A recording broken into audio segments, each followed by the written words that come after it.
la thèse, c'est de la recherche, il y a toujours des moments où ça marche, des moments où ça marche pas. Et en fait, si tu es dans un environnement humain qui est délétère ou qui est nocif, le problème que ça pose, c'est que dans tous les moments où ça va pas, ce qui arrive assez souvent, bah, tu es tout seul et t'as pas tes collègues pour te cheer up et être là, quoi. Et en fait, moi, genre, tous les matins, j'étais content de me lever. Ma thèse très bien passée, même d'un point de vue manip, hein. J'ai eu beaucoup de chance. Mais en fait, ce qui me plaisait, c'était, enfin, ce qui me donnait envie tous les matins d'aller au labo, c'était parce que j'allais retrouver mes collègues, quoi. Parce qu'on allait passer la journée à rigoler, à discuter, à raconter n'importe quoi en faisant les expériences, que ça allait être sympa, qu'on allait manger dehors, dans le jardin de l'hôpital, enfin, des trucs comme ça. Et donc pour moi, c'est beaucoup plus un truc, effectivement, une aventure humaine qu'une aventure scientifique.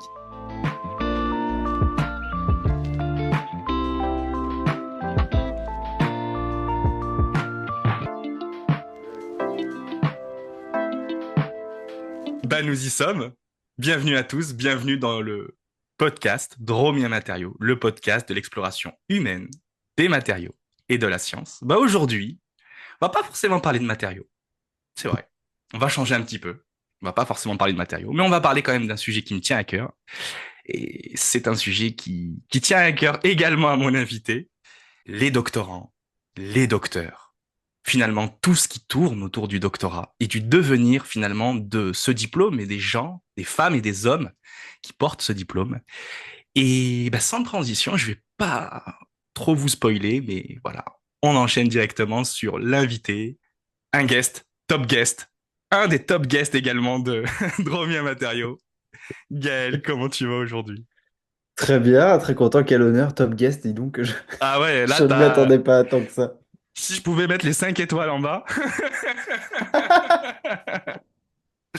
Bah écoute, je suis trop content de t'avoir Gaël en fait sur Dormir Matériaux, ça me fait plaisir et qu'on échange en fait finalement la même passion qu'on a autour de la vulgarisation scientifique. Donc ça c'est ultra cool.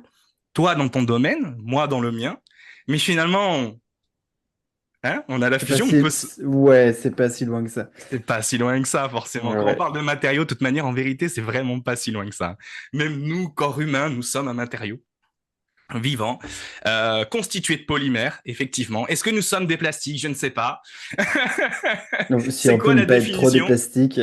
C'est quoi la définition du mot plastique? Ça, je vous renvoie aux autres épisodes. Ça sera pas le sujet d'aujourd'hui. Mais bon, dans tous les cas, c'est ouais, effectivement, la vulgarisation scientifique, c'est vraiment quelque chose d'incroyable. Et surtout, tout ce qui tourne autour du doctorat. Je pense on va avoir l'occasion d'en discuter. Mais avant toute chose, j'arrête pas de la faire celle-là. Avant toute chose, comme dirait le masque dans le film, Gaël, dis-moi, qui tu es et d'où tu viens. Et finalement, on va rester sur un petit classique. Quel est ton baccalauréat? Qu'est-ce que tu as fait? Et comment t'es arrivé ici devant moi en réalité? Tu veux que je raconte ma Ta origin life. story? Tu racontes ta life. Voilà. Je sais C'est vrai, combien de déjà, temps ça peut durer. Ça peut durer 10 secondes comme 10 minutes, hein. Bah, je te donne un créneau de 10 minutes, gros max. Mais Ok, bon, ah, ça créons l'interaction. va. créons, créons Euh, l'interaction, n'hésite pas. Tu peux me poser des questions aussi. C'est vrai que c'est un épisode un peu spécial, parce que j'ai demandé à Gaël, je me suis dit, bah alors les coulisses, j'ai dit, écoutez, c'est un épisode spécial, parce que je dis à Gaël, bah n'hésite pas à me poser des questions toi aussi. Dromir Matao, c'est un podcast humain, les gars. Donc, vous pensez pas que c'est tout est formalisé, hein. On le fait à la cool. À la cool. Alors, j'ai dit à Gaël, vas-y, tu me poses des questions. Fais-toi plaisir aussi. Mais c'est toi qui commence. alors, c'est moi qui commence et je commence par me présenter, ouais. Je m'appelle Gaël Fortin, je suis docteur en cancérologie. Je commence par la fin, ou quasiment la fin, tu vois. Euh, j'ai fait un parcours, j'ai un parcours en biologie, moi. Donc, les matériaux, je connais pas trop. Les plastiques, je suis pas. C'est fantastique, apparemment, comme on disait avant, mais je suis pas un expert non plus. Mais non, mon parcours, moi, ce que en Millième fait, je voulais être abonné sur chercheur quand LinkedIn. j'étais au lycée. Et enfin, je voulais être maître de conférence, plus Des, précisément, je voulais être enseignant-chercheur. des Et donc, IMRCP. mes profs au lycée m'avaient dit, bah, IMRCP. si tu veux être maître de Le conférence, laboratoire il faut que tu aies un des doctorat. Du coup, IMRCP. j'ai fait, OK, si je veux avoir un Le doctorat, il faut que je fasse laboratoire quoi? des Ils m'ont dit, bah, il faut IMRCP. que tu fasses une licence, un master. Donc ça, c'était quand j'étais en première, on m'a dit IMRCP. ça. Et donc, je Des suis rentré à la fac. IMRCP. Et j'ai fait mes 2 premières années de licence à Rennes dans une licence de biologie qui était géniale.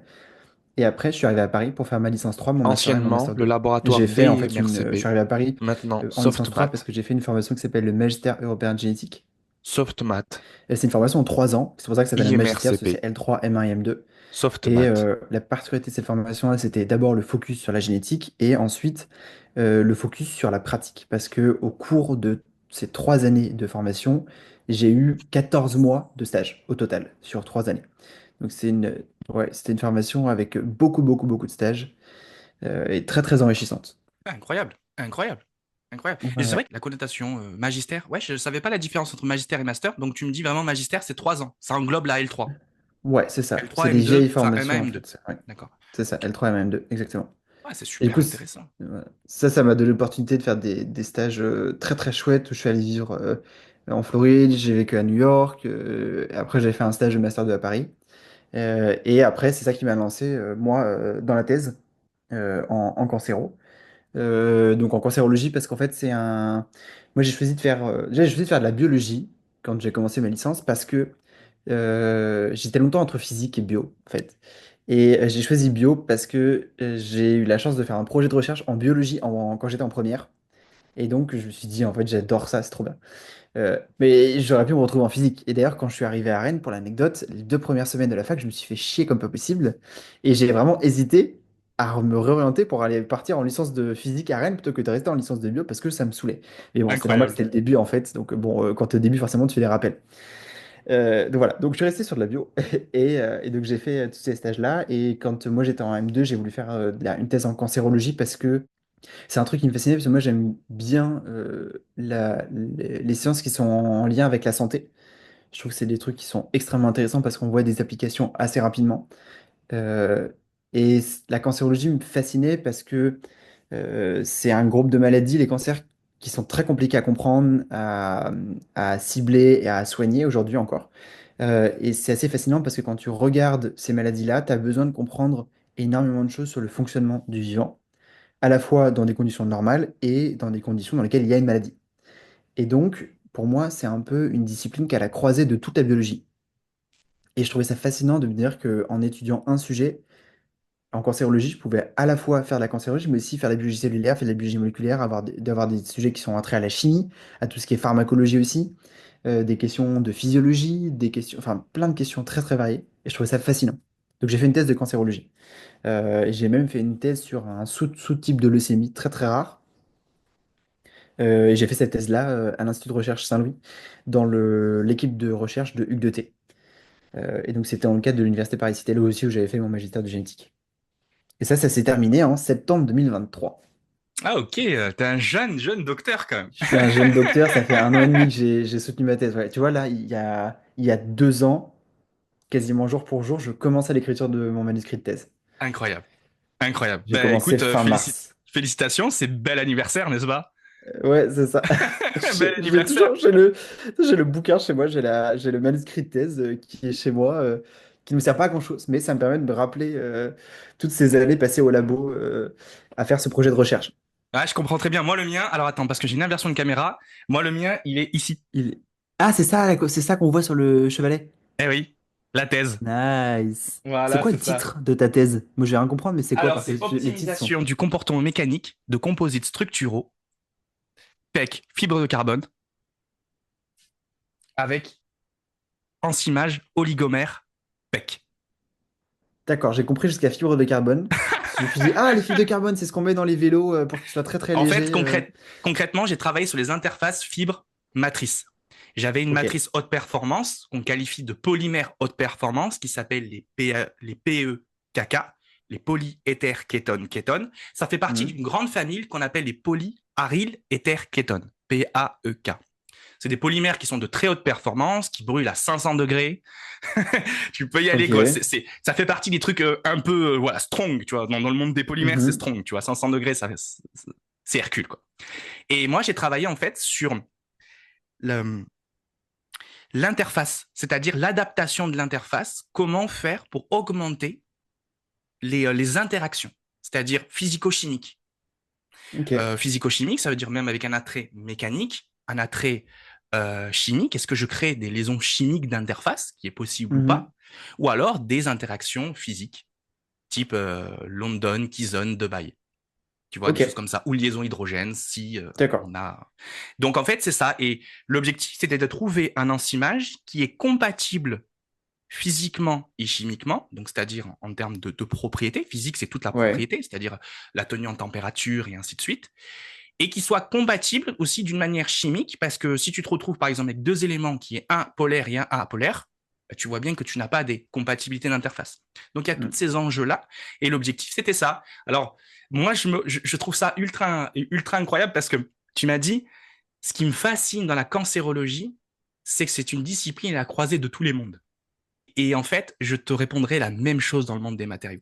C'est ce que j'appelle des disciplines thématiques. En fait, ce sont des thématiques parce qu'elles regroupent énormément de disciplines autour. Et dans le monde des matériaux, je prêche ma paroisse. Dans le monde des Logique. matériaux, c'est effectivement, on parle de biologie, on parle de physique et on parle de chimie. Alors la chimie, on est plutôt sur un aspect plutôt structure, d'accord? La physique, on est plutôt sur l'aspect propriété, dans la fameuse expression structure-propriété. Alors, qui vient de l'expression, en fait, structure-activité en réalité, hein, qui est liée à des molécules actives dans le corps, hein. Et en fait, on a fait cette déclinaison, nous, en structure-propriété. Et puis, Mhm. la notion d'interprétation, et notamment dans l'interprétation du vivant, et qui est finalement la notion de biologie, quoi. Et c'est vraiment incroyable. Enfin, je veux dire ça, tous ces aspects-là, de regrouper tout ça aussi sur une thématique Ouais. qui est les matériaux. Et en fait, on comprend bien que les matériaux, ça peut aller des chaussures de sport à l'application du nano-objet qui peut être vecteur de principes actifs pour aller guérir un cancer. C'est juste incroyable, en fait, quand tu vois toute cette déclinaison qu'on peut Ouais. avoir dans les matériaux et cette interaction qu'il y a, quoi. Donc, c'est vrai. Alors, je te disais que tu étais jeune docteur parce que moi, j'ai soutenu le 14 septembre 2017. Ah oui, c'est il y a un peu plus longtemps. Il y a un peu plus longtemps. Ouais, ouais, 14 septembre 2017. Effectivement, que j'ai soutenu ma thèse. C'était incroyable. Effectivement, au laboratoire, moi, c'était une thèse portée par l'IRT Saint-Exupéry, qui est de Mhm. Toulouse, hein. Coucou à l'IRT Saint-Exupéry, et portée par en fait deux laboratoires. Donc du coup, vraiment, c'est incroyable. C'est vrai que c'est incroyable ces aventures. Je sais pas comment tu l'as ressenti toi, la thèse. Tu l'as ressenti comme une aventure humaine? Ah oui, parce que moi j'ai toujours dit, c'est ce qu'on m'a dit et c'est ce que j'ai toujours répété et ce que je répète toujours, qu'en fait le projet de recherche on s'en fiche. Ce qui compte c'est l'environnement humain dans lequel t'es parce qu'en fait si t'es dans un... Enfin, la thèse, c'est de la recherche, t'as toujours des moments où ça marche, des moments où ça marche pas.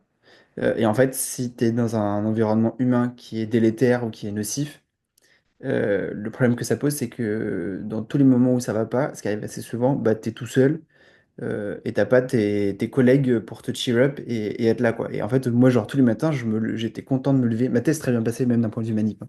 J'ai eu beaucoup de chance. Mais en fait, ce qui me plaisait, euh, c'était, enfin, ce qui me donnait envie tous les matins d'aller au labo, c'était parce que j'allais retrouver mes collègues, quoi. Parce qu'on allait passer la journée à rigoler, à discuter, à raconter n'importe quoi en faisant les expériences, que ça allait être sympa, qu'on allait manger dehors, dans le jardin de l'hôpital. Enfin, des trucs comme ça. Et donc pour moi, c'est beaucoup plus un truc, effectivement, une aventure humaine qu'une aventure scientifique. Et aujourd'hui, on me demande souvent si ça me manque les expériences. Et moi, pas du tout. Genre, il n'y a pas un jour depuis que j'ai fini ma thèse où je me suis levé en me disant, ah là là, qu'est-ce que ça me manque de faire les expériences. Oh, j'aurais bien fait un petit Western Blot. Non, pas du tout. Par contre, ce qui me manque, entre guillemets, mais même si ça me manque pas au quotidien, mais c'était tout le fait d'être dans une team, dans une super team avec des gens très sympathiques. Et c'est ça, moi, qui me plaisait. Voilà. Après, c'est du volontage que je continue à voir à l'extérieur du travail maintenant. Mais c'est surtout cet aspect-là de l'aventure humaine qui m'a plu en thèse et qui a fait que c'était une belle expérience. Ah, je te rejoins. Je te rejoins complètement. C'est la même chose pour moi. Si tu veux, j'ai pas vraiment la nostalgie des manips. Moi, j'ai un rappel d'une manip où je devais faire en fait. Même les termes sont un peu longs, tu vois. Même dans la terminologie, des fois, j'ai l'impression de les oublier tellement que je suis plus dedans en réalité. Et ça, c'est frustrant. Sincèrement, c'est frustrant de oublier ces termes-là parce qu'ils t'ont porté. Alors, j'ai fait des manips de DMA qu'on analyse, en fait, on appelle analyse mécanique dynamique. Mhm. Donc, c'est un rhéomètre, finalement, à déformation imposée, pour ceux qui le connaissent, hein. Et moi, j'ai sollicité mes pièces qu'on appelle en torsion rectangulaire. Donc en fait, c'est où en fait vous avez un échantillon où la longueur est plus significative que la largeur que l'épaisseur. Voilà. Donc en fait, vous avez un joli rectangle. Voilà. Et en fait, vous venez le placer avec un mort intérieur et supérieur, et après, vous venez appliquer une torsion, hop, hop, hop, en dessous, dans le mort inférieur. Alors, pour ceux qui verront ça sur YouTube, vous aurez vu finalement mon superbe, mon superbe schéma que je vous montre en vidéo. Et, euh, et du coup, pourquoi je te dis cette anecdote-là? Parce que c'était le jour, en fait, il y avait plus de... cette analyse mécanique dynamique, il faut qu'elle se fasse donc, à des températures en dessous de zéro. Donc, il faut Ok. remplir des cuves d'azote liquide pour pouvoir refroidir le polymère en dessous de zéro pour pouvoir voir en Mhm. fait des modes de relaxation de ces matrices. Et, euh, et en fait, je m'en rappelle parce que c'était le jour où en fait il y avait plus d'azote. C'était la galère pour avoir des Ah, la azotes, mais il fallait que vache. je sorte absolument l'échantillon. J'ai fait du 7h, 8h, du 7h, 8h du soir au labo parce qu'on pouvait plus, fallait que je sorte absolument ces échantillons. Chaque analyse, c'était presque 3 heures, plus de Aïe, 3 aïe, heures à aïe. faire l'analyse en deux balayages. Oh. Parce qu'il faut faire deux balayages, tu vois. Parce que si tu fais pas deux balayages, en fait, le premier, il t'enlève ce qu'on appelle la cristallisation froide dans les matériaux polymères. En fait, ça veut dire que ton matériau il est sous contrainte mécanique, hein, et si tu lui donnes de la température, tu lui donnes de l'énergie, il va relaxer et il va finalement se réorienter. D'accord? Globalement. Et en fait, cette cristallisation froide, on voit un pic de cristallisation froide. Mhm. Et en fait, tu es obligé de faire ce premier balayage pour effacer ce qu'on appelle l'histoire thermique du matériau. Et après, tu reviens en arrière et tu refais. D'accord. Alors, du coup, c'est pour ça que c'était incroyable. C'était trop long et à dessiner le thermogramme. Mais ouais, ça reste des bons souvenirs. Mais j'ai pas envie de les refaire. J'ai pas envie de les refaire. D'autant plus, Ça. tu sais que, d'autant plus, c'était intéressant ce que tu disais, c'est que, tu vois, moi j'avais un aspect physico-chimie, parce que j'étais positionné sur Mhm. cette thèse par un aspect physico-chimie, parce que tu avais vraiment, en fait, j'avais un aspect chimie où je devais synthétiser mon oligomère. Donc un oligomère, tu as l'expression oligomère, c'est un petit polymère, d'accord, un Mhm. tout petit polymère, un oligomère. Et l'idée, en fait, c'était de synthétiser l'oligomère pour le valider d'un point de vue si c'est OK ou pas, d'un point de vue thermique, d'un point de vue chimique. Parce que le but, c'était, tu sais, mon application, c'est une application aéronautique. Donc, en gros, Ok. clairement, il faut pas que du kérosène solubilise cet oligomère. C'est pas Oh, possible. c'est problématique. Voilà, c'est problématique. Faut pas qu'il le solubilise. Donc, du coup, il y avait tous ces enjeux-là de solubilisation, tout ça. D'accord. Et après, il y avait des enjeux aussi. Bon, je t'en parlerai un peu plus tard parce que on discutera. Je vais pas vendre toute la mèche. Je vais pas vendre toute la mèche. Pas Mais encore. pour revenir, t'as raison. Mais pour revenir à ce que tu disais, l'histoire des manips et parce que je me suis un peu éparpillé. L'histoire des manips. Est-ce que les manips me manquent? Non. Est-ce que la dynamique d'équipe me manque? Clairement. Clairement. Je suis trop en manque de fédérer une équipe ou de faire partie d'une équipe, tu vois, de scientifiques et tout pour promouvoir les choses, promouvoir la science, tu vois. Clairement, je suis à fond dans ça. Je veux vraiment, tu vois, l'unicité, c'est ce qui me définit, tu vois. Fédérer, c'est ce que Mhm. j'adore. Ouais, ouais, non, clairement, ce manque d'équipe, c'est ça qui me manque le plus dans la thèse. Vraiment, c'est cette histoire humaine. Ouais. Quand j'y réfléchis, ouais, c'est ça. Et du coup, toi, de ton côté, par rapport à la thèse, euh, quels étaient tes coups durs en fait? Quels étaient tes coups durs autour de ta thèse quand t'as dit putain, voilà, ça c'est un vrai coup dur en termes de manip ou, ou autre? Qu'est-ce qui t'a marqué en fait? Le plus, un événement Euh, qui t'a bien marqué, quoi. hmm, je pense que c'est quand j'ai fait. Il y a une fois, on a tenté une manip qui coûtait cher, qui était une manip de time course. Donc, on avait en fait des échantillons qu'on devait récupérer. Donc, nous, c'était l'expérimentation animale. Donc, sur des modèles animaux, on devait euthanasier les animaux et récupérer des échantillons à des timings très précis. Et ensuite, on analysait les composants qu'on retrouvait dans certains organes et on devait faire ça très très vite et sur des timings très précis. Les timings étant genre 2 heures après le début du traitement, 4 heures, 8 heures, 12 heures, 24 heures, 72 heures, un truc comme ça. Donc logistiquement parlant, ça a été très compliqué à faire comme manip. Parce qu'en fait, le temps de commencer le traitement, il est quasiment 2 heures, du coup, il faut que tu finisses. Et donc, en fait, le timing est très serré entre les échantillons. Et en plus, il y a des manips qui sont très très sensibles, très délicates, donc il faut vraiment être le plus précis possible. Et bah, quand tu as des timings du genre 12 heures, ça veut dire que si tu lances le traitement à 8 heures le matin, tu commences la récupération des échantillons à 20 heures. Et après, tu as 2 heures de manip. Et le lendemain matin, il faut revenir à 8 heures, puisque ça fera 24 heures. Donc c'était une grosse session de manip qui a été très lourde. Et au final, quand on a eu les résultats, on a fait, bon, il n'y a pas grand-chose. Il y avait quelques trucs pertinents, mais genre, sur la majorité des manips, on était en mode, en fait, ça n'a pas servi à grand-chose à part se casser les pieds, enfin se casser les... Voilà, mais voilà, donc ça n'a pas été, c'est juste en mode, ah, c'est dommage qu'on ait passé tant de temps pour une manip qui rapporte si peu, qui ramène si peu, mais bon, au moins on a tenté. Euh, et c'était le plus chouette. Après, un autre moment qui a été un peu plus compliqué, c'est quand j'ai approché la fin de mon doctorat et que j'avais ma date de soutenance qui était déjà fixée et j'avais ma date normalement à laquelle je devais finir l'écriture. Et mon directeur de thèse, qui est très perfectionniste, voulait toujours dire, ah non, mais au pire, on repousse de 1 semaine avant de leur envoyer le truc, et puis on fait ça, puis machin, puis machin. Et moi, j'étais en mode, en fait, ça fait 3 mois que je bosse 40 heures ou 50 heures par semaine sur le manuscrit. Je veux que ce manuscrit soit envoyé à un moment, j'en ai juste ras-le-bol. Et il était en mode, ah non, mais on rajoute 1 semaine, on rajoute 2 semaines. Puis ça s'est fini par, bon, là, Hugues, ça sert à rien, on peut avancer encore, encore et encore. Ce sera toujours un peu mieux, mais à un moment, il va falloir dire stop, s'arrêter, parce qu'à un moment, de toute façon, la soutenance est déjà fixée.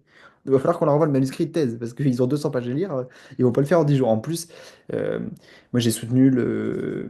Je faisais pas de. En biologie, on fait souvent 4 années de thèse. Euh, et moi, je voulais pas faire 4 ans de thèse parce que je savais ce que j'allais faire après ma thèse qui était pas de la recherche, donc je voyais pas l'intérêt de faire 4 ans de thèse. Donc, je suis resté sur un contrat de 3 ans. Et donc, mon contrat, moi, se terminé le 30 septembre 2023, légalement. Et donc, il fallait que je soutienne avant cette date-là, parce qu'il était hors de question de soutenir après cette date, comme c'est parfois le cas dans certains labos. Et j'ai été coincé parce que, à cause de l'été, l'école doctorale était fermée. Et donc, on avait certaines procédures qui étaient très compliquées. Donc, en termes de timing, en fait, l'école doctorale ne rouvrait que genre le 15 ou le 20 septembre. Donc, c'est à partir de ce moment-là où je pouvais, moi, soutenir ma thèse. Et ensuite, à partir de fin septembre, j'étais hors contrat. Et donc, j'avais 10 jours pendant lesquels j'avais une fenêtre pour soutenir ma thèse. Et du coup, j'ai dit à mon chef, bah, on va soutenir pendant cette fenêtre. Et donc, j'ai soutenu le dernier après-midi de mon contrat de thèse. Et donc, c'était très. On avait un timing qui était un peu serré. Mais c'est bien parce qu'au moins, ça nous a forcé de voir le truc en face. Et en mode, bon, en fait, voilà, on a un timing qui est serré. C'est bien, on va faire ce qu'il faut. Et voilà. Ouais, Donc, c'est c'était une clair. dernière année un peu speed. Ouais, c'est clair. Ouais, putain, ça, c'est clair. C'est clair. Mais à un moment donné, il faut s'arrêter. À un moment donné, il faut s'arrêter et écrire. Oui. Ça, c'est clair. Moi, c'est vrai que l'écriture de la thèse, je l'ai pas senti. En vrai, franchement, ouais, je l'ai pas senti, l'écriture de la thèse. En vrai, elle s'est dessinée un peu toute seule. Euh, Pas mal. L'aspect bibliographique, ça s'est très bien passé. J'avais déjà des bons papiers sur quoi m'appuyer pour bien construire toute la logique et pourquoi on allait vers ce terrain-là. Mhm. La partie 2, c'est une partie formulation. C'est pour ça que la formulation me parle et je rebondis encore sur la notion de plastique, parce que la plastique, c'est un polymère formulé. Et ça me parle beaucoup, cette notion de formulation, parce que j'ai fait de la formulation. Bon, je suis pas un expert, hein. Il y a des gens vraiment des formulateurs purs. Mais j'ai eu la chance de toucher à tout. Donc c'est ça qui est plutôt pas mal dans cette thèse. J'ai la chance de faire le chimiste, le formulateur et le physicien des matériaux, tu vois. J'ai Ça, eu c'est la cool, chance de ça. faire vraiment tout le scope matériaux. Donc ça, c'était plutôt sympa. Euh, j'ai perdu le fil que je voulais te dire. J'ai perdu le fil. Mais bon, quoi qu'il Ça en te soit, reviendra. ah, ça reviendra. Mais quoi qu'il en soit, ouais, ouais. Donc, je comprends toute cette démarche et qu'à un moment donné, effectivement, il faut écrire la thèse et il faut figer les choses parce que, en Mhm. fait, si t'attends le parfait, ben, le mieux, c'est l'ennemi du bien. Ça, on va pas se mentir. Hein, ça, c'est une vérité générale. Donc, en fait, ça sert à rien. À un moment donné, en fait, tu pourras toujours faire plus. En fait, tu peux toujours faire plus. Oui. Le but, c'est de statuer, en fait. Tu te dis, bah voilà, là, moi, je statue sur ça et j'ai défraîchi le terrain pour une personne après moi. Et Mm. finalement, s'il y a une continuité, finalement, j'ai gagné. Donc, c'est un peu ça. Donc, c'est ça, en fait, moi, je trouve la vraie mécanique dans la thèse. Tout ça, tout ça. Donc, Bah, c'est pas mal tout ça, non? C'est pas Mais mal. Du coup, Gaël, j'ai une question. Qu'est-ce qui t'a motivé à faire de la science? Quand tu étais jeune, à un moment donné, qu'est-ce qui t'a percuté de dire, tiens, je veux faire de la science ou pas? Enfin, qu'est-ce qui t'a motivé? il y a pas de. Moi, j'ai pas eu de genre un élément déclencheur, mais c'était plus une succession de ou un continuum en fait. Quand j'étais enfant, j'étais très curieux, je passais mon temps à me poser des questions, j'étais insupportable. Parce que je me toujours informé pourquoi c'est C'est comme quoi ça, pourquoi c'est ça? machin. C'est quoi Voilà, ça? c'est ça. Je voulais toujours avoir et quand il me posait une question, enfin quand je posais une question et qu'il me donnait une réponse, moi je voulais, du coup je reposais une question parce que genre la réponse ne me convenait jamais. Donc voilà, et du coup j'aimais bien lire des magazines de sciences. J'avais en CM1 et en CM2, j'ai eu un institut très chouette qui du coup qui aimait beaucoup les sciences et qui nous faisait plein de cours de sciences, du coup j'aimais beaucoup. Euh, du coup, progressivement, ça m'a tourné, ça m'a emmené vers les sciences. Et du coup, c'est venu assez naturellement que je voulais faire un métier. Au début, moi, je voulais être médecin, et puis après, du coup, j'ai tourné vers plus la recherche parce que ce qui m'intéressait, c'est plus de pouvoir répondre aux questions que je me posais, faire moi-même les expériences pour pouvoir répondre aux questions.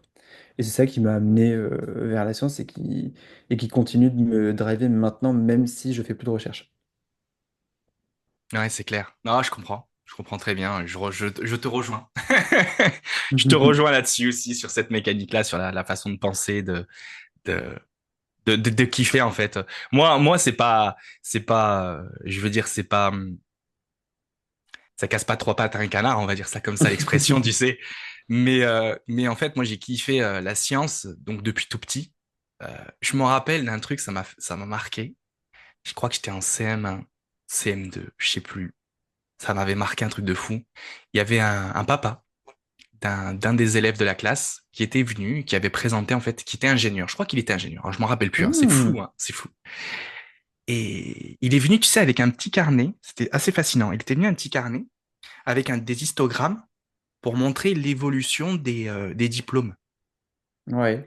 Et en fait, il te disait, bah voilà, vous êtes là.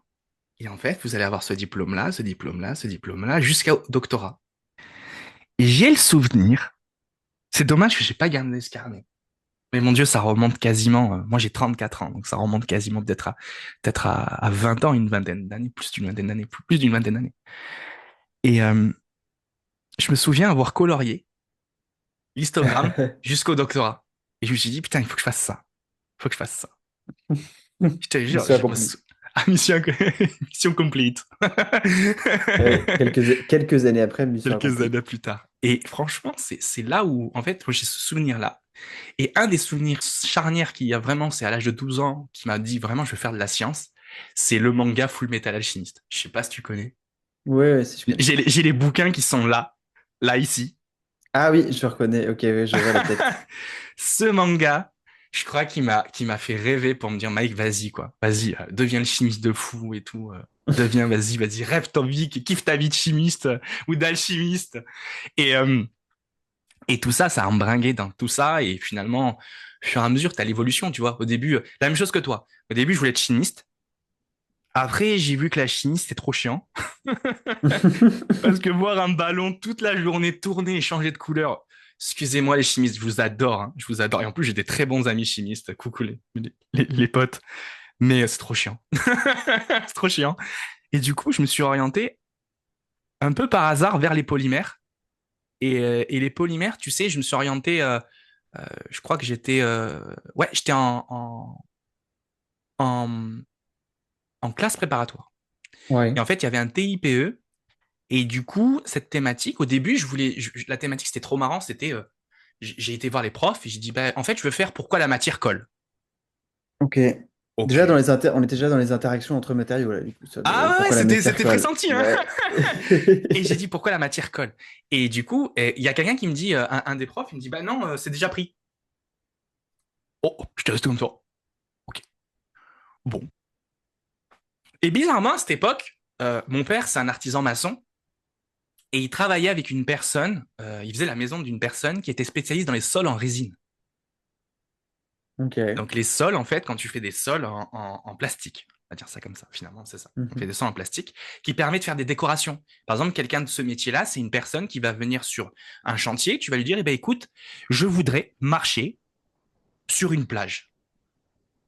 Ouais, du coup, il va te faire un sol. Exactement. Le mec, Mhm. qu'est-ce qu'il va te faire? Il va te mettre le sable, il va te mettre les coquillages, il va te faire tout le dessin, il va couler sa résine époxy et il va te faire un sol. Et du coup, tu marches sur la plage. Voilà. Et Je ce vois, jour-là, ouais. et en fait, ouais, et ce jour-là, du coup, quand j'ai vu ça, je dis, tiens, je me suis intéressé. Et j'ai dit, tiens, je veux comprendre cette histoire de sol en résine. Et c'est la première fois que j'ai entendu le mot résine, et toute la connotation derrière. Et après ce TIPE, finalement, il m'a emmené à l'école de chimie de Montpellier, parce que j'ai fait ma prépa à Montpellier. Et ça m'a permis de rencontrer une personne que j'apprécie, que je considère comme mon mentor, un de mes premiers mentors, parce que c'est la première personne qui m'a parlé de polymère. Et je lui fais un coucou s'il écoute, Sylvain Caillol. Je te fais un grand coucou, parce que vraiment, tu es la première personne qui m'a permis de parler et d'interagir avec les polymères. Et il m'a montré son doctorant, qui m'a montré une réaction de polymérisation Mhm. entre une adjeba et une amine. Et du coup, c'était vraiment la première fois que j'ai vu un polymère devant mes yeux. Alors, je savais pas que c'était un thermodurcissable à l'époque, j'avais pas cette connotation, mais c'est la première fois que j'ai vu ça devant mes yeux. Et je me suis dit, waouh, ça c'est cool. Ça c'est cool. Et tu vois, tout a décliné par rapport à ça. Et après, je me suis orienté, j'ai cherché à faire physique-chimie tout le temps, jusqu'à qu'à un moment donné, je me suis dit, en fait, non, on parle de matériaux, quoi. Et en Ok, fait, les d'accord. polymères, ça me fascinait, parce que les polymères, c'était un matériau qui avait une capacité à prendre multiforme, tu vois, c'était comme Jarod le caméléon, je sais pas si t'as la ref. Non. T'as pas la ref, t'as pas la ref de Jarod. Je te laisserai regarder Jarod, parce que ce mec-là, il a bercé mon enfance, des années 90, il a bercé mon enfance, Jarod, le caméléon. Pour ceux qui ont la ref, mettez-le nous en commentaire, hein. Ça serait trop marrant. Bon, bref, concrètement, en fait, c'était cet aspect, tu sais, de prendre la propriété que tu veux. Et en fait, ce qui est fascinant dans les polymères, c'est ça, c'est cette faculté à partir d'un polymère et vers toute cette mécanique d'additifs que tu peux mettre, tu peux moduler ses performances. Abaisser sa température de transition vitreuse, augmenter sa température de transition vitreuse, euh, lui donner une propriété bien spécifique, antiseptique, euh, ou alors contre les UV, lui donner une couleur. Tu vois, toute cette mécanique-là, tous Ok. ces additifs, ça permet vraiment de créer ça. Bon, finalement, bah, c'est ce qui a drivé quasiment toute ma carrière, quasiment, les polymères, et toute ma carrière. Donc, non, non, c'est juste, c'est incroyable. Et cette fameuse question, moi, c'est un super bâton que je me tends à moi-même pour te poser une question. Après la thèse, quand t'as fini ta thèse, et, et attends, j'ai un truc qui me vient avant ça. J'allais te poser la question, qu'est-ce que t'as fait? Qu'est-ce que t'as fait après ta thèse? Qu'est-ce qui t'a, enfin, comment tu t'es orienté quand t'as fini ta thèse? Mais avant ça, la question qui m'est venue, c'est le baby blues. Quand t'as eu le baby blues, tu vois, le dire, bah, attends, c'est fini? Attends, c'est Moi j'ai fini pas ma eu. thèse? Tu l'as pas eu? Non, moi je l'ai pas eu parce qu'en fait, en gros, Sérieux? j'avais déjà organisé la fin de ma thèse pour passer à la suite. Et du coup, genre, c'est. Enfin. En fait, je savais. Genre, j'ai fini ma thèse. Non, mais, alors, déjà, la fin de la thèse a été. Du coup, je t'ai déjà dit que la fin de la thèse avait été un peu chargée et un peu serrée, mais je me suis rajouté des trucs en plus. Parce que. Donc, je préparais déjà la suite de ma carrière, on en parlera juste après. Notamment, je suis parti. euh, Juste avant ma soutenance de thèse, je suis parti un mois au Danemark faire du journalisme. Parce que c'était une opportunité qu'on avait avec l'université de faire une mobilité. Cette mobilité devait être faite pendant le moment où j'étais euh, en train d'attendre les retours de mes relectrices, de mes rapportrices de thèse. Il se trouve qu'au final, ça a été décalé. Et donc, ce qui a été négocié, c'est que je suis parti fin août et je suis rentré du Danemark fin septembre, pour être précis, le lundi matin et le vendredi après-midi, je soutenais ma thèse. Donc, tu vois, en fait, j'étais, moi, drivé dans un truc où il y a eu plein de choses qui se sont enchaînées. Du coup, j'ai passé un mois au Danemark incroyable avec des gens formidables qui n'y connaissaient rien à la science. Et c'était génial. En plus, enfin, les Danois et les Danoises sont incroyables. Euh, j'ai pas journalisme et médias avec des gens formidables pendant un mois. Ensuite, je suis revenu le lundi matin. Le vendredi après-midi, j'étais docteur. Et le lundi suivant, j'étais en vacances. Et 2 semaines après, j'étais freelance. Et en fait, j'ai pas eu le baby blues de la thèse parce que euh, en fait, ça revient un peu au truc de, je trouve, de réorienter ou alors évoluer dans sa carrière. Et en fait, moi, j'ai pas fait de réorientation après ma thèse. Ma carrière scientifique, elle continue. Simplement, j'ai arrêté de faire de la recherche académique. Mais en fait, du coup, c'est juste une étape suivante dans mon évolution de mon parcours. Et comme ça s'est fait immédiatement après la thèse, j'ai pas eu de baby blues. En fait, juste la thèse était faite, le truc était fait, le manuscrit était validé, j'étais diplômé. Maintenant, j'attaquais mon job de freelance. Donc, j'ai pas eu du tout, moi, de baby blues après la thèse. Ça s'est très bien fini. J'étais extrêmement content et je pense que la soutenance de ma thèse a été la meilleure journée de ma thèse. Ce qui est souvent contre-intuitif, les gens disent souvent, mais c'était horrible. Pour moi, c'était la meilleure journée de ma thèse. Mais, euh, mais du coup, j'ai fait ça. Et après, le vendredi soir, j'étais en vacances, fin de contrat. Et après, bah, j'étais en vacances. Et après, j'ai commencé à attaquer la suite, quoi. Incroyable, incroyable. Ouah. Franchement, c'est franchement bravo. Félicitations. Franchement, moi, je suis émerveillé. Je te jure, je suis émerveillé. Je trouve ça incroyable. Cette mécanique, c'est ta ta ta ta ta. C'est juste, non, c'est trop bien. Franchement, en sincérité, très forte. Je te dis franchement, félicitations quoi. Merci. D'avoir eu ce rebond, ces regains d'énergie, ce pa pa pa, tu vois, ta ta, tu es parti comme, c'est incroyable. Franchement, c'est bien loin de moi. Moi, j'étais pas du tout. Moi, tu vois, moi, après ma thèse, je m'en souviens clairement. Alors, le jour de ma thèse, alors, effectivement, je te rejoins, mais à 100%, c'était le plus beau jour de ma vie. Franchement, c'était le plus beau jour de tous ces 3 ans de thèse. Le jour de ma soutenance de thèse, je me suis senti tellement préparé Oui. que quand j'ai ouvert la bouche, j'ai cru que c'était une personne d'autre qui parlait à ma place. Je te jure, c'est incroyable. Quand j'ai commencé à dire Madame la Présidente, Mesdames, Messieurs les membres du jury, Mesdames, Messieurs, bienvenue dans ma thèse, merci beaucoup. Voilà, je m'appelle Mike Abidine Alexandre et je vais vous présenter le sujet de ma thèse. Bam, je ressens. Le début, un petit peu, c'est sûr, un peu d'hésitation, tu vois, c'est le début. Mais Oui, après, bah oui, logique. j'ai été porté, on dirait qu'il y a un mec qui m'a pris l'épaule, m'a dit, viens mon coco, viens, viens. Voilà. On va la faire la thèse. On va la faire la thèse, tranquille. Et du coup, je te jure, je me suis senti mais porté, mais fou, comme ça, j'ai navigué jusqu'à la fin. Et franchement, c'était incroyable. En plus, tu sais, ma soutenance de thèse, elle a duré 3 heures. Ah oui, c'était long. Et oui, parce qu'en fait, j'ai fait 45 minutes. Donc, Ouais. 45 minutes. Et après, que des questions. Et j'ai eu une rapportrice incroyable, une dame incroyable. Elle a parlé, mais elle a pris toutes les questions de tout le monde. Et après, les autres membres du jury disaient, bon, tu nous as pas laissé beaucoup de questions. On va essayer de trouver une question à poser. Elle a volé Ah, les questions. j'étais incroyable, mais incroyable. Ce jour-là, tu vois, Et moi, par contre, le Baby Blues, je l'ai eu. Alors, c'est peut-être pas un Baby Blues, mais c'est une forme de, tu sais, de retour à la réalité ou pas Enfin, je sais pas comment le dire, mais c'était le lendemain de ma thèse, quand j'ai ouvert les Ouais. yeux. Quand j'ai ouvert les yeux, j'ai dit, bah, c'est fini, ça y est. Je En veux pas fait, l'avou. ouais, Les polymères, là, c'était je voulais faire des polymères. trop ça. Et j'ai dit, mais c'est fini. Et tu sais, mais vraiment, c'est une notion de dire, ben, en fait, il n'y a pas de suite, tu vois, y a pas un autre diplôme à aller chercher, tu vois. Après, il y en a qui vont te dire, oui, l'habilitation à diriger une équipe de recherche, oui, ok, si tu veux, mais il n'y a pas vraiment, il n'y a pas de diplôme, quoi, il y en a pas, Oui, je suis il y en a d'accord avec plus. toi, oui. Hmm. Et, et là, je me suis dit, ben, c'est la fin. Ah ouais, ben, qu'est-ce que je vais faire? Je te jure, je suis resté bête, et tu vois, j'ai pas eu cette, euh, cette clarté, c'est pour ça que franchement, je te félicite de ça, parce que c'est incroyable. Moi, je trouve que t'es incroyable. Parce que tu as su être, tu as su prendre les tournants, tu as su te designer un parcours pour toi. Moi, je ne l'ai pas su. Sincèrement, en toute honnêteté, je n'ai pas su le faire. Je suis resté en fait un peu enfermé dans la matrice pendant tous ces 3 ans, en pensant un peu que le système allait me donner un job à la fin, tu vois. Vraiment, c'est matrice, quoi. Matrixé, quoi. Même Néo, il n'a pas vécu ça, quoi. C'est incroyable. Et, et du coup, et franchement, et à la fin, quand tu arrives à la fin de ton parcours et après tu vas chercher, tu commences à chercher un travail, ben en fait, voilà. Moi, j'ai galéré parce que au début, j'avais rien. Après, j'ai trouvé un postdoc, je suis parti, je restais un an. Après, j'ai trouvé un poste d'ingénieur de recherche.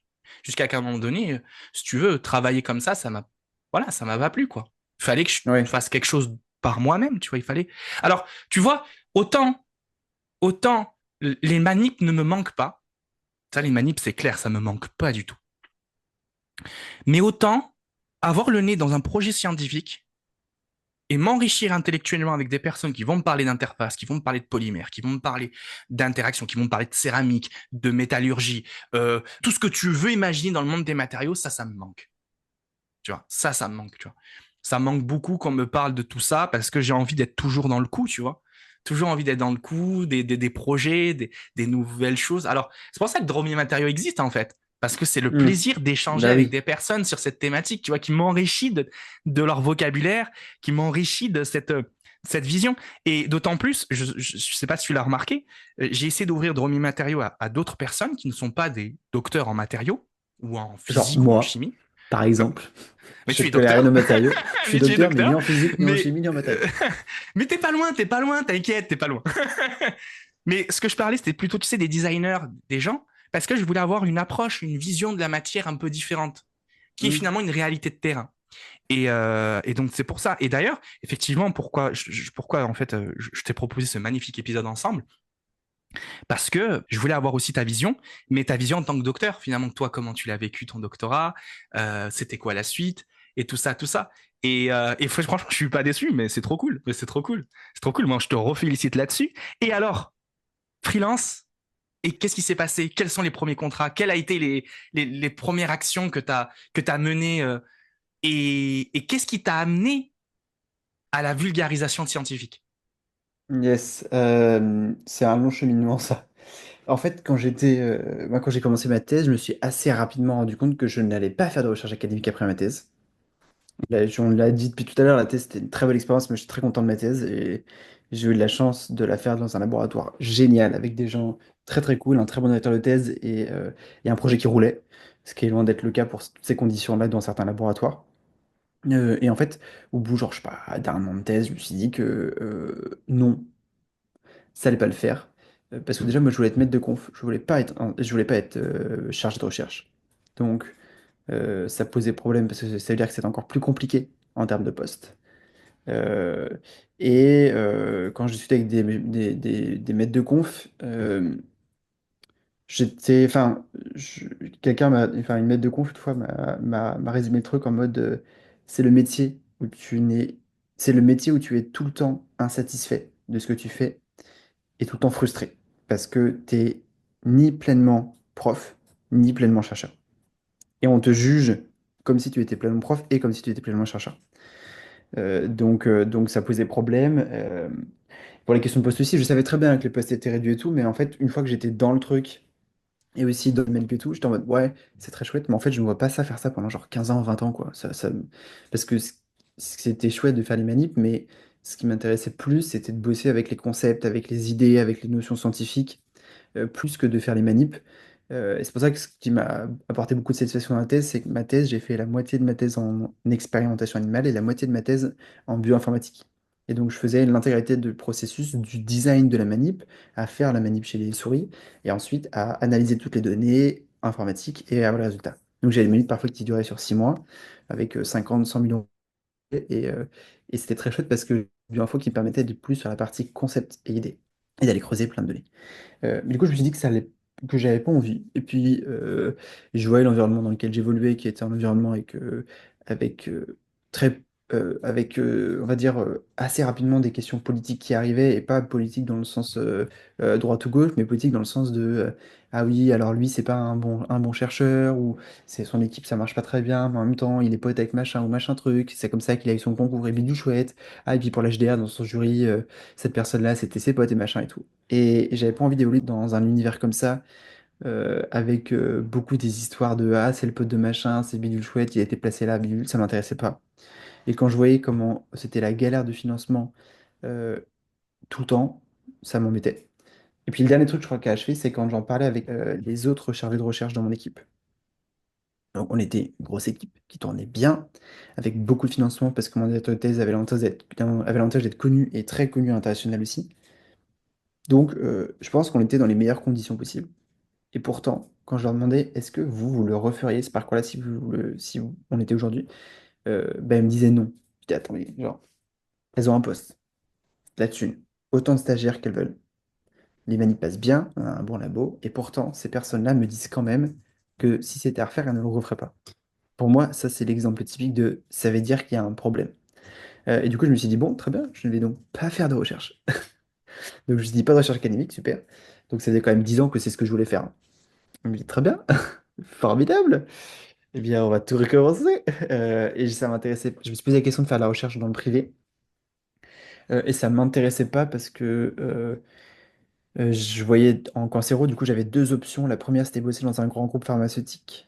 Et ça m'intéressait pas pour des raisons éthiques. Je dis pas qu'il y a des. Enfin, c'est pas des pourris. Il y a des labos qui sont hyper importants et les groupes pharma jouent un rôle essentiel dans l'innovation de la santé.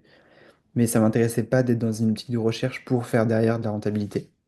Et sinon, l'autre option, c'était une startup. Mais je sais comment ça marche les startups. Et quand tu es postdoc dans une startup, ça veut dire potentiellement bosser énormément. Et j'avais pas envie de devoir passer mes jours et mes week-ends au laboratoire comme j'avais pu le faire parfois en thèse. Donc j'étais en mode très bien, donc je vais pas faire de recherche académique, je vais pas faire de recherche privée, donc je vais pas faire de recherche en fait. Et j'avais quand même pourtant envie de rester dans la science. Donc je me suis pas mal posé de questions. Et au final, à force de faire des after-work pro, de discuter avec des gens et tout, je me suis rendu compte qu'il y avait des gens qui avaient une thèse et dont c'était le métier de faire de la vulgarisation des sciences. Et moi, j'en faisais déjà en fait. J'en faisais déjà auprès de mes parents, auprès de mes profs, et j'avais même donné des cours, des trucs comme ça, et ça me plaisait. Du coup, je me suis dit, bah, parfait alors, let's go faire ça. Faisons la vulgarisation des sciences. Et après, je me suis demandé sous quel format le faire. Et j'ai choisi au final d'être freelance. Ouais, je comprends. Ben, je comprends tout à fait. Je comprends tout à fait la démarche et la mécanique que tu as eue de pouvoir en fait vulgariser. En fait, je suis content. Tous tes mots résonnent.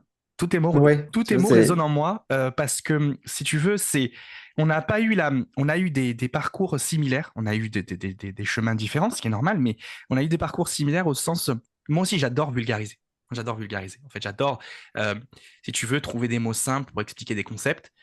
J'aime bien également aussi donner les vrais mots et amener la personne devant moi à s'élever à ce mot pour qu'elle Mhm. arrive à engranger un nouveau vocabulaire Ouais, et un nouveau champ lexical. Et donc ça, c'est incroyable. Donc ça, j'arrive bien. Donc de toute façon, ça trahit pas. Hein, c'est pour ça que nous sommes tous les deux en face là exactement. maintenant. C'est pour ça qu'on discute ensemble pour ce podcast. Voilà, tout à fait. Le désir de faire, en fait, d'avoir fait Dromien Matériaux, le désir d'avoir monté Cosmos Materia, qui est une agence que j'ai créée finalement où je veux vraiment faire en sorte que je veux casser les codes de la communication scientifique. Ça, c'est clair, je me suis donné cet objectif. Je veux casser les codes de la communication scientifique en la rendant plus humaine et plus inclusive. Vraiment adaptée aux populations, permettre aux populations de bien comprendre ce qu'on raconte, les aider à s'élever également intellectuellement. Pas tout mâcher, parce que ça n'a pas de sens. À un moment donné, un chat est un chat et il s'appelle un chat pour une certaine raison. Donc il faut qu'on arrive à emmener la personne à comprendre cette expression.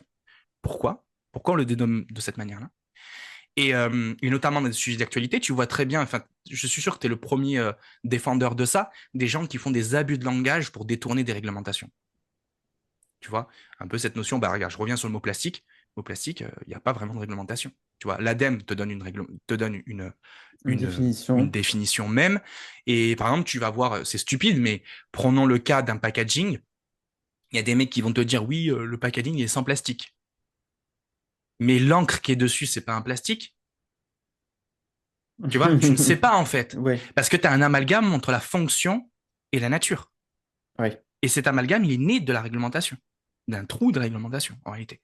Donc tous ces jeux de mots, tu vois, tous ces jeux de mots, c'est intéressant à se poser ces questions, tu vois. Et, euh, et donc du coup, voilà, c'est vraiment cette mécanique-là. Donc je comprends très bien cette mécanique-là d'avoir voulu aller vers la vulgarisation scientifique et tout. Et je te rejoins parce que voilà, c'est ça que moi aussi je me porte. Sauf que moi, le petit plus, c'est que j'aimerais rester moi un peu dans la recherche, tu vois. Même si même si je fais plus de manip et je veux pas en faire de manip, je veux quand même porter des projets scientifiques, essayer des projets, tu sais, pour être toujours dans le bain, tu vois. Toujours en fait, il t'arrive la crasse, pam, qui te renforce ta vision des choses, tu vois. Qui te dit putain ouais. Ouais, je me suis pris cette tollée. D'un point de vue scientifique, je me suis pris cette tollée. Et du coup, tu vois, ça forge. Et pour revenir à ce que tu as dit sur le milieu de la recherche, pas scientifique, oui, recherche scientifique, évidemment, Académique, tu voulais mais dire? académique, et ouais, ouais, tout à fait, et privé, dans le monde privé, je me suis pris une belle claque. Honnêtement, je me suis pris une belle claque dans le monde privé. Dans le monde privé, quand j'ai vu, moi, j'arrivais avec mes petits bagages, tu vois, de mec d'académique, et on me dit, bah Mike, il faut que tu étudies ce matériau. Ok, bah, j'y vais. Bon, bah, il faut que, bah, avant d'étudier la matrice polymère, il faut que quand même je fasse toute une batterie d'essais. Donc, je la caractérise mécaniquement, thermiquement, et ainsi de suite. Ouais. Ah bah non, on n'a pas le temps. Ah non, non, il faut Comment être ça, on n'a direct pas le temps? objectif. Ouais. Tu veux, tu veux faire un panneau, tu veux réaliser un panneau, tu veux réaliser un matériau, et tu comprends pas ta matrice. Tu sais pas si elle est totalement polymérisée. Euh, Bah, tu sais pas, en fait. Tu sais pas si tu as obtenu une meilleure performance, tu sais pas si tu l'as dégradé, tu sais rien. Ah non, non, non. Bah, vas-y, on fait comme ça. Tu me le justifies? En fait, ça devrait être justifié que tu veux les bonnes propriétés. Enfin, c'est justifiable, tu vois. Et surtout, et quand tous les jours ça change de matrice, tu vois. Pour faire le même produit, tu changes de matrice tous les jours. Mais en fait, t'as jamais qualifié le produit. Oui. T'as pas tes fondamentaux. Ah, mais c'est clair en fait. Et en fait, tu voyages à l'aveugle. Et ça, c'est insupportable. En fait, c'était Ouais. insupportable. Moi, je pouvais pas travailler comme ça. C'était impossible. Parce que en fait, t'as rien quoi. T'as rien. Et en fait, tu fais tout n'est pas achevé. Oui. Je comprends Et ce que tu veux dire. ouais, et du coup, comme c'est tout n'est pas achevé au nom de l'argent, bah j'entends, attention, j'entends, hein, mais c'est pas parce que j'entends que je cautionne. C'est deux choses Oui. différentes. Oui, et puis que toi, tu as envie de t'impliquer là-dedans. Après, ça, c'est deux choix Et personnels. voilà. Mais je comprends ce que tu dis. Donc du coup, tu vois, c'est un monde qui mérite qu'on réapprend les codes de la communication scientifique, mais même d'un point de vue industriel, tu vois, qu'on se repose les bonnes questions. Je sais qu'il y a des enjeux industriels, mais ces enjeux, c'est nous, êtres humains, que nous les appliquons à nous-mêmes. Si demain on change un peu les codes de ce monde, c'est nous qu'on a fixé les règles. Si on change les règles pour être beaucoup plus efficient, surtout dans un monde où tu vois qu'il y a plus de 737 millions de tonnes de matière extraite pour faire une C'est beaucoup. économie linéaire. C'est incroyable, c'est incroyable. Mais tout Ouais. confondu, là, ce que je suis en train de te citer, c'est Ouais, tout ouais. confondu, tout matériau confondu. Donc tu comprends bien Mm. que même en termes de volume, c'est pas la même chose. Un plastique, ça prend plus de volume qu'un métal parce que tu as des densités différentes. Mais c'est incroyable. Mm. C'est les chiffres arrêtés de l'ADEME. Là, ceux que je donne, c'est les chiffres arrêtés de l'ADEME dans le bouquin de l'édition 2021 ou 2023, je sais plus, je l'ai plus en tête, mais c'est ces chiffres-là. Je vous mettrai peut-être le lien si vous voulez consulter. C'est incroyable. C'est incroyable. Moi, quand je vois ça, je dis, il faut alerter. Tu vois, et c'est là où je te retends la perche pour prendre la discussion encore avec toi. La vulgarisation scientifique, elle a tout sa place là-dedans. Elle a tout sa place pour alerter, reprendre, faire conscience aux gens. C'est un peu du militantisme, mais il faut pas le voir d'un œil péjoratif. Tu vois, c'est vraiment, on milite pour une cause, et notre cause qu'on milite, c'est la connaissance. C'est la connaissance pour tous. Tu vois, il y en a qui diraient l'innovation pour tous. Je fais coucou à Philippe. L'innovation pour tous. Moi, je dirais la connaissance pour tous. Parce que Oui. ça, elle a un sens, un rôle. Et d'ailleurs, tu le vois, hein, dans le point de vue actuel où on est d'éco-anxiété C'est ce que j'allais te et dire, de ouais. scientifico-anxiété, si je peux dire ça comme ça, euh, c'est chaud quand même. C'est chaud où on arrive. Je sais pas, qu'est-ce que tu en penses dessus? Ouais, on est effectivement. Alors moi, je suis pas fan du terme militant parce que le terme de militantisme, il indique une connotation derrière d'activisme et de parti pris. Mais je comprends, mais je sais tout à fait pourquoi tu utilises, et je comprends tout à fait pourquoi tu utilises. Moi, j'ai arrêté d'utiliser ce mot-là parce qu'un jour, j'ai écouté, je crois que c'était, il me semble que c'était enfin, une émission de La Terre au carré, donc sur France Inter avec Mathieu Vidard, et la personne qui était interviewée, c'est une journaliste formidable qui s'appelle Anne-Sophie Novelle. Je crois que c'était ça, je crois que c'était l'émission d'Anne-Sophie Novelle. Anne-Sophie Novelle, c'est une journaliste scientifique, pas scientifique, hein, c'est une journaliste. Elle travaille notamment pour Le Monde et elle est très impliquée sur la couverture des actualités liées à l'environnement, à l'écologie, au réchauffement climatique. Et Mathieu Vidard lui demandait, est-ce que vous trouvez pas que du coup, enfin, est-ce que vous êtes d'accord quand on vous dit que vous êtes une journaliste militante? Et Anne-Sophie Novelle lui a répondu, bah, en fait, non, je suis pas militante. Parce que si j'étais militante, ça voudrait dire que je défendrais un point de vue. Or, je défends pas un point de vue, je défends un consensus scientifique. C'est pas être militant aujourd'hui quand on est journaliste et que on explique le consensus scientifique autour du changement climatique. C'est pas être militant, c'est juste rappeler les faits scientifiques. Donc, c'est faire son travail de journaliste. Rappeler et documenter des faits.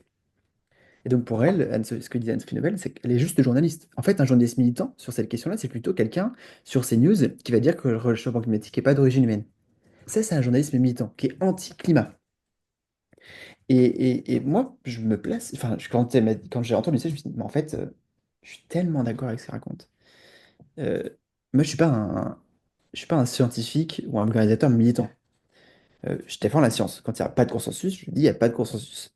Mais quand on est sur des situations dans lesquelles il y a un consensus, mais dans ces cas-là, je donne ce consensus-là, je le vulgarise. On a eu la question avec les polluants éternels, les PFAS, et du coup, j'ai beaucoup travaillé dessus, moi, sur mon travail de vulgarisation. On a travaillé avec Camille Etienne, on a travaillé avec pas mal de personnes pour éveiller, pour amener ce sujet. Et je me suis retrouvé, du coup, à intervenir dans les médias pour en parler, pour vulgariser ce qu'était les PFAS. Et encore une fois, on n'était pas militants. Et c'est pour ça que les médias aimaient qu'on intervienne sur ce sujet-là, parce que ils étaient face à deux choix. Soit faire intervenir des activistes, comme Camille Etienne, qui du coup sont automatiquement pour certaines personnes, enfin disons on va automatiquement les juger en mode ah vous êtes activiste, vous prêchez pour votre paroisse, mais en fait on ne sait pas trop si vous dites la vérité ou pas. Et de l'autre, on a des scientifiques, des chercheurs et des chercheuses qui en fait connaissent très bien le sujet, peuvent parler du consensus scientifique, mais qui sont généralement peu ou pas compréhensibles pour le grand public. Quand on passe sur France Info, qu'on a 2 minutes pour expliquer ce qu'est l'EPIFAS, à des gens qui regardent juste France Info comme ça, en fait, il faut savoir le faire. Et donc, en fait, le troisième choix qui est apparu, et c'était un peu une première que ça apparaisse comme ça, c'était nous, la communauté de la vulgarisation scientifique. Et du coup, on s'est investi du sujet et on a intervenu dans les médias pour expliquer c'était quoi l'EPIFAS, où est-ce qu'il y a un consensus scientifique, où est-ce qu'il n'y a pas de consensus, qu'est-ce que nous disent les papiers, les articles, pour éclairer les citoyens. Et après, c'est à chacun de faire son opinion. Mais notre rôle, nous, c'était d'éclairer la société pour que la société comprenne l'importance du sujet et puisse faire pression pour que les députés prennent conscience de la question et s'informent et comprennent ce qu'était le sujet. Et c'est ça qu'on a fait. Et c'est ça qui a participé à ce que la loi soit votée et qu'aujourd'hui, la France, elle n'est pas parfaite, cette loi. Mais la France a l'une des lois ou la loi la plus ferme au monde contre ces polluants éternels-là. Et ça, une partie de ce travail-là, ça a été parce qu'il y a eu une vulgarisation des sciences qui a été faite à l'échelle de la société pour que les gens comprennent le sujet. Et maintenant, c'est trop rigolo parce que j'ai plein de gens autour de moi qui me disent: ah oui, t'as vu, Gaël, j'ai acheté une poêle en inox, il n'y a plus de PFAS dedans. Et voilà, je suis clairement pas tout seul, on est des dizaines à avoir travaillé sur le sujet. Dans la boîte qu'on a fondée, Excelsia, on était très impliqués sur le sujet parce que c'est effectivement, comme tu le dis, hein, ça montre typiquement le lien qu'il y a entre la science et la société et la vulgarisation des sciences, c'est elle qui fait ce pont entre science et société. C'est clair. Et moi, je me joins à toi avec Cosmos C'est Materia, qui porte les mêmes valeurs c'est que tu ça. portes avec Exaltia, Ouais. effectivement. Donc, non, je comprends très bien. Effectivement, les PFAS, hein, pour ceux qui n'ont pas l'acronyme, c'est les perfluoroalkyles ou les polyfluoroalkyles. Et c'est rigolo pour que tu m'en parles des PFAS, parce que moi, j'ai travaillé sur les PFAS, Ah, mais pas en application alimentaire. d'accord. Dans le cadre du master que j'ai fait et également donc du coup en stage, nous Ouais. on utilise un des PFAS qui est le PVDF, le polyvinyl Ah, le fluoride. PVDF, c'est un PFAS? Ah, mais tu vois, je savais pas, parce que moi, je les ai utilisés, ces membranes-là, pour faire des manips. Et ben C'est c'est un rigolo. PFAS, c'est un PFAS. Ok, c'est un Et en PFAS. fait, pourquoi j'avais utilisé le PVDF? Parce que le PVDF, c'est une matrice qui est ultra connue dans le monde des polymères et c'est une très bonne matrice de test et d'essai, D'accord. tu vois? Et ça, c'est juste incroyable parce que ça permet, en fait, moi, je mettais mes particules piézoélectriques dedans et je venais appliquer un champ électrique et je venais polariser. T'avais Bon, bossé sur les voilà, PFAS. exactement. Et donc, pour revenir à tout ça, c'était un PFAS. Ok. Et donc, mais C'est c'est rigolo, rigolo ça. parce que tu m'aurais envoyé, sincèrement, c'est une question que je me suis jamais posée parce que tu m'aurais, on revient en, en 2015-2016, même 2014, même avant, ouais, 2014. Ben en fait, pour moi, les plastiques, c'était fantastique, tu vois. C'était vraiment, c'était. Et là, j'ai eu le sentiment, tu vas rire avec ce qui arrive là, c'est comme si on m'a menti. Ouais, Tu vois? mais c'est un peu ce qui s'est passé, hein, C'est celui qui ça, fasse. ces sentiments qu'on m'a menti, qu'on m'a menti. Et en fait, j'aimais un axe d'amélioration dans le fait que quand on travaille dans les matériaux, on devrait avoir des modules de toxicité de la matière. Et chose que moi, j'ai pas eu. Ouais, Et je trouve que c'est dommage. Nous, personnes des matériaux, on devrait avoir des modules de toxicité de la matière pour nous faire comprendre quel est ce type de matériau. Effectivement, d'un point de vue laboratoire, tu vas l'utiliser comme ça. Tu n'as pas de contact alimentaire. Moi, j'avais pas de contact alimentaire avec le PVDF. On va pas se mentir, hein, j'en avais pas. Mais parce que moi, c'était purement physico-chimie de la matière, définition des propriétés, c'est une matrice de oui. test et ainsi de suite. Parce que c'était pas la matrice que j'étudiais, c'était les particules à l'intérieur que j'étudiais. C'est différent. Mais effectivement, mais tout ça, c'est intéressant, tu vois, c'est ce fameux, tu vois, c'est comme tu prends un mur, pas, hop, t'as couru de ton côté, ouais, papa, super. Mais paf. Ouais. Et pour revenir à l'histoire de consensus scientifique, pour moi, le consensus scientifique, c'est une bullshitterie. Parce que tu vois, le consensus scientifique, et je reviens, et avant ça, je vais juste te dire la notion de militantisme, où je te rejoins totalement. Je te rejoins totalement sur ce que tu dis. Un scientifique, il n'a pas à donner de parti pris. Il peut avoir son sentiment, il peut l'exprimer, mais en termes de parti pris scientifique, il n'en a pas à en avoir. Parce que c'est là où je dis qu'il y a un bullshit autour de consensus scientifique, c'est que le consensus scientifique, si tu veux, une vérité, il n'y en a qu'une seule.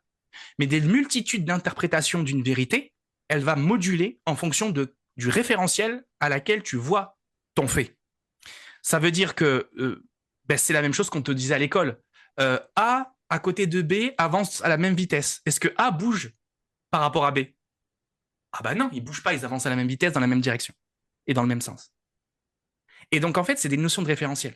Et la notion de référentiel, c'est ça qui donne lieu à une interprétation. Et moi, je suis persuadé que 90% des disputes et tout ça, c'est on n'est pas dans le même référentiel. Et on ne sait pas se parler parce qu'on ne va pas dans le référentiel de l'autre. Donc tu vois, cette notion de consensus, elle est liée pas pour moi à un fait, mais comme on a des points de vue différents, des réalités différentes, donc des référentiels différents, effectivement, on tend vers des consensus. Et dans tous les cas, la notion de consensus, alors même si moi je trouve que c'est du bullshit, alors je vais me contredire. Alors je vais te dire pourquoi je me contredire, parce que je passe dans un autre référentiel, c'est pour ça que je me contredis. Euh, Parce que comme c'est un consensus, ça veut dire que on voit pas les mêmes, on n'a pas on voit pas les Les choses de la mêmes même loupes, manière, les mêmes effectivement. lunettes, oui. Et donc du coup, c'est normal qu'on arrive à un consensus parce que comme on voit pas les choses de la même manière, parce qu'on est porté par des cultures différentes, on est porté par une zone géographique différente, on va dire ça comme ça, plein de choses différentes. Du coup, il est important d'entendre ce que les gens disent pour pouvoir obtenir effectivement ce fameux consensus, mais un consensus qui va donner pas une direction, mais qui va se faire poser les bonnes questions. Donc tu vois, c'est pour ça que à la fois je me mets dans un côté où je trouve que c'est du bullshit parce que ça veut dire que c'est des histoires de référentiel et d'ego. Moi j'ai raison, toi t'as tort. Mais dans un autre sens, c'est le consensus. Le mot consensus veut dire qu'effectivement, si on écoute tous les référentiels de tout le monde, effectivement, l'interprétation donnée finale doit prendre des éléments de chacun des acteurs pour pouvoir en sortir une ligne directrice, du moins quelque chose où on se met d'accord. Donc c'est pour ça que je t'ai D'accord, dit ah, les pas deux d'accord. déclinaisons, tu vois. Voilà. C'est bon, j'étais compréhensible parce que des fois je m'embrouille dans Oui, des trucs tout non, seul. c'est clair. Je m'embrouille dans des trucs tout seul. Non, mais écoute, bah, de toute façon, c'est incroyable. C'est incroyable, le chemin parcouru, comme d'ailleurs que tu as fait. Et je t'en félicite là-dessus. Moi, en tout cas, je suis très content d'échanger avec toi là-dessus. Ça, c'est mon plaisir. Franchement, c'est mon plaisir. T'es le top VIP 5 étoiles. Ça, Avec, tu le sais. Ça avec, y est, in avec your plaisir. brain, tu le sais. D'accord? Et en plus, tu te rends compte, ça fait déjà quasiment 1 heure. Ah ouais, tu vois, tu m'étonnes. Bah, alors, on va terminer rapidement sur quelque chose qui est intéressant. Du coup, je voulais te poser la question, Mhm. un petit question combo. Finalement, le devenir des docteurs dans cette société française, quel est le choix? Comment finalement ces nouvelles générations qui arrivent? Oui, toi qui nous écoutes, que tu es en thèse, que tu nous écoutes là maintenant, que je te fais des petits regards comme ça. Comment tu vois ta thèse? Mais nous, on va essayer d'y répondre. On va essayer d'y répondre pour toi. Mais qu'est-ce que tu donnerais comme conseil pour ces docteurs là qui se forment, qui sont en train de se former et que finalement, des conseils pendant leur formation et des conseils de carrière pour la suite. Si tu dois donner par ton expérience, quelle serait-elle? Euh, ouais, je dirais qu'un truc qui est important, c'est de se rendre compte que c'est déjà que c'est à la fois un diplôme et à la fois un contrat de travail, et du coup, ça amène deux choses. Le côté diplôme, ça veut dire qu'un diplôme, c'est fait pour se préparer à la suite. Donc, ça veut dire que le doctorat, c'est normal d'avoir des temps où on se forme, d'avoir des temps qui sont dédiés à ce qu'on veut faire après. Genre, si tu veux être enseignant, c'est normal, et ça devrait être encouragé par la direction de thèse de faire de l'enseignement pendant la thèse.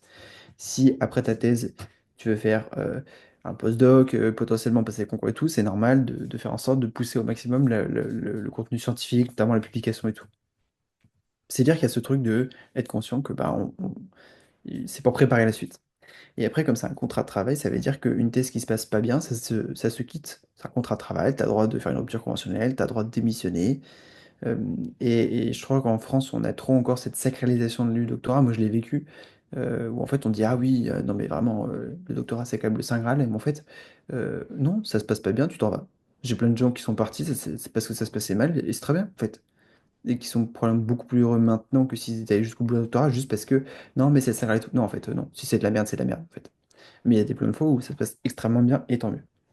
Ça, je pense que c'est un premier point important, quoi. Et après, c'est aussi de se faire plaisir, de profiter de ces années-là, et si possible, effectivement, de préparer ce qui se passe après. Moi, j'ai eu la chance de pouvoir le faire parce que j'étais dans un contexte où je pouvais, et parce que je savais ce que je voulais faire après.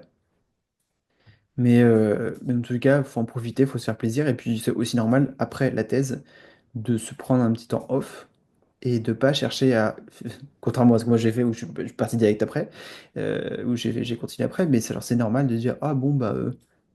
je vais me prendre 3 mois off pour me poser, réfléchir à ce que je vais faire après, préparer le site, etc. Parce que c'est intense la thèse et donc il faut aussi profiter de la pause qu'on peut avoir un peu après sa thèse. Voilà ce que je dirais. Et puis après, comment le doctorat va évoluer. Enfin, moi j'ai l'impression que de plus en plus c'est valorisé, reconnu en dehors du secteur académique. En France, on est encore en retard par rapport à d'autres pays, mais ça s'améliore. Et puis surtout, ça, en fait, ça vaut plein de trucs. En fait, le doctorat a une valeur quand tu sais le valoriser. En fait, si tu vas juste devant des recruteurs en dehors de la recherche académique ou même de la recherche privée et que tu dis voilà, j'ai un doctorat, bon, ok.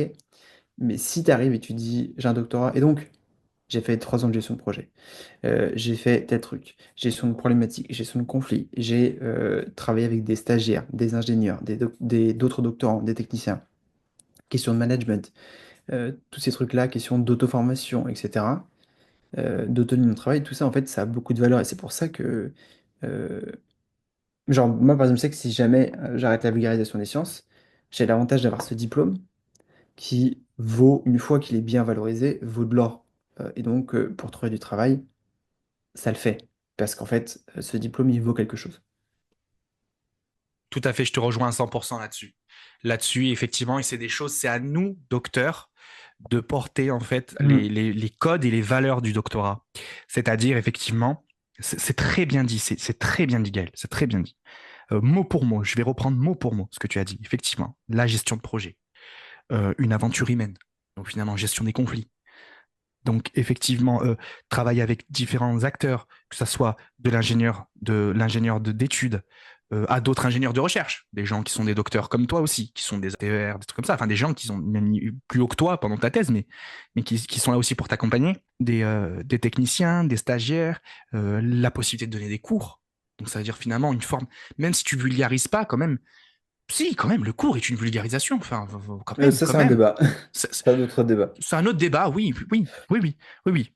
C'est un autre débat. Je suis d'accord parce que selon le référentiel, on est d'accord, on est d'accord. On vient de le débattre juste On avant parle de de la notion de consensus référentiel. là. On est d'accord, on est totalement d'accord. Je te rejoins à 100%. Et j'étoffe pas plus.